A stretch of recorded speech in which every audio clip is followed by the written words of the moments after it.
You ask Tiger to solve. This deals with linear equations with one unknown. The final result is m equals -9. Let's solve it step by step. Simplify the expression. Find the greatest common factor of the numerator and denominator. Factor out and cancel the greatest common factor. Group all constants on the right side of the equation. Subtract 3/2 from both sides. Combine the fractions. Combine the numerators.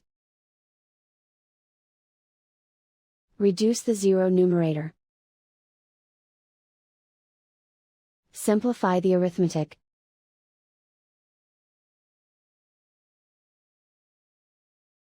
Isolate the m. Multiply both sides by 6. Group like terms. Multiply the coefficients. Simplify the fraction. Multiply the fractions. Simplify the arithmetic. And so the final result is m equals -9.